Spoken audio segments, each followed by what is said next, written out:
Now, ladies and gentlemen, as we all know, the return of one Fred Okengo Matiang'i is one of the most talked about topics in the political arenas and in the political corridors of the Republic of Kenya today.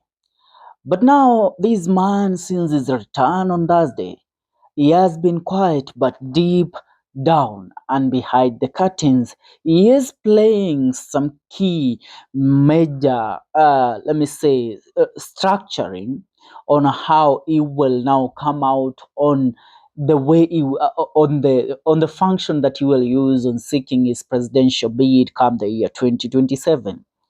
Now, the return of former Cabinet Secretary Fred Matiang'i from the United States has emboldened his supporters who want him to hit the road running and marketing himself ahead of the 2027 general election. The former CS who came back into the country on Thursday night ended the anxiety among his supporters who want him to be on the presidential ballot in the year 2027.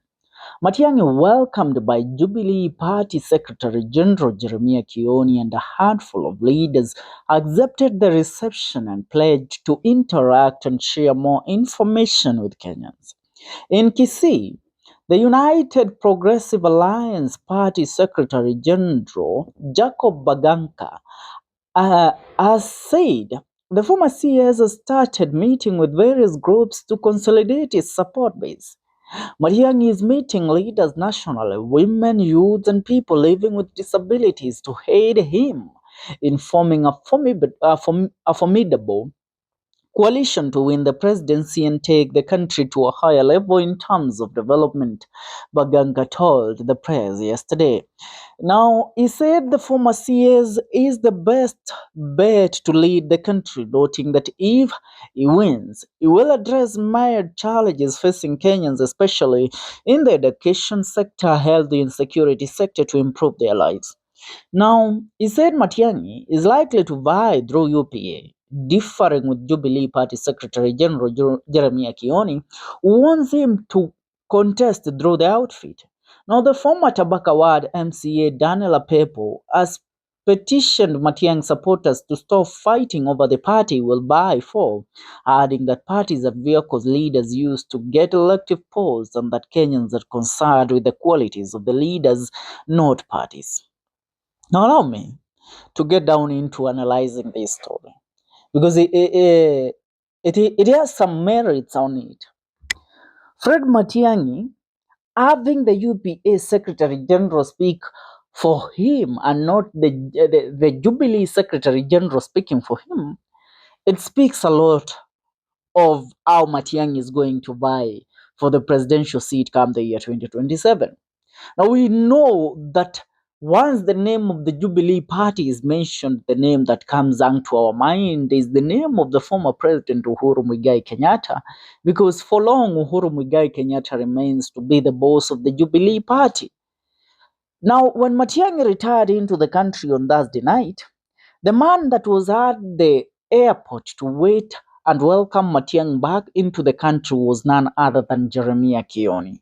Now, Jeremiah Kioni receiving Matiang'i on Thursday, we expected that on Sunday, when Jeremiah Kioni will do his normal church services, how they attend church services as politicians and showcase how they are getting to interact with the people of the Republic of Kenya ahead of the 2027 general election, then that is when Matiang'i would make an entrance and a public appearance alongside Jeremiah Kioni, and now tell the people the way forward in regards to how they are moving ahead to support his bid for the 2027 general election. But to our surprise, yesterday, Jeremiah Kioni appeared only by himself at a church service in Kajiado without the presence of one Fred Matiang'i. Now, this told us a lot. This spoke a lot of volumes to us. And while Jeremiah Kioni is by himself trying to popularize the bid for Matiang'i to vie through the Jubilee Party ticket, the other side, Matiang'i is conniving with these Kisii brothers to plan on how they will popularize the UPA party which is the Kisii-oriented party that Matiang'i will use to vie for the presidency ahead of the 2027 general election. We know there has been some differences that have been highlighted between the Jubilee Party Secretary General Jeremiah Kioni and the Kisii Senator Richard Onyonka, because the both of them have been trying to sell Matiang'i on different avenues. Richard Onyonka is selling Matiang'i using the opposition coalition, which involves people like Akina George Natembea, Rigathi Gachagua, Kalonzo Musyoka, Martha Karua, and Eugene Wamalwa. On the other hand, Jeremiah Kioni left this opposition coalition.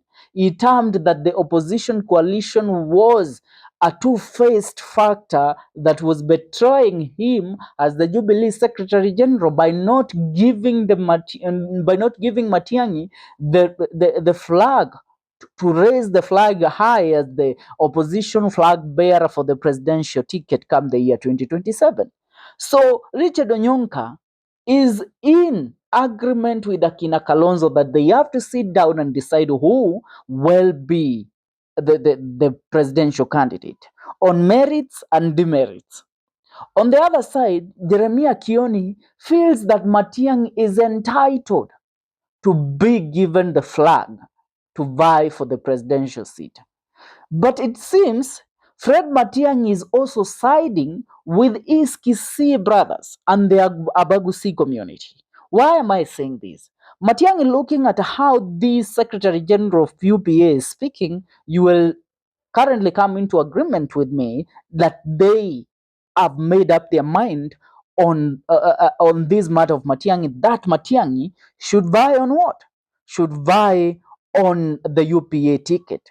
And the reason why Matiang'i don't want to involve himself with Jubilee Party so much is because the Jubilee Party being associated with Uhuru Muigai Kenyatta and having Uhuru Muigai Kenyatta's men currently working with William Ruto's government, that itself taints the name of Fred Matiang'i.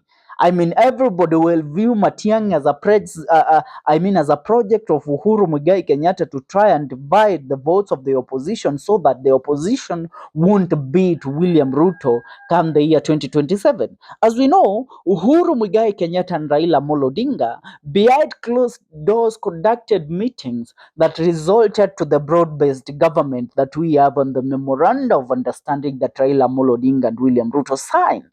So Matiang'i knows and has credible intel that tells him associating himself with the Jubilee Party labels him and portrays him as a project. For who? For Uhuru Muigai Kenyatta. Is Matiang'i ready to be a project for Uhuru Muigai Kenyatta, or is Matiang'i ready to be a project for Kenyans to unseat and dethrone William Ruto as the President of the Republic of Kenya? Matiang'i wants to dethrone William Ruto. He doesn't want to be associated with Uhuru Muigai Kenyatta as his project. So that is why he is currently turning down the party nomination from the Jubilee Party. Mtazamaji, siasa zinaendelea kuteka new twist and a new turn every minute and every second. Inaitwa karata chafu. Politics is a dirty game, and welcome to the murky waters of politics in the Republic of Kenya. Fred Matiang'i is about to start running on these murky waters. For now, make sure you subscribe to our YouTube channel, The Kenyan Daily Report, for more news and more updates.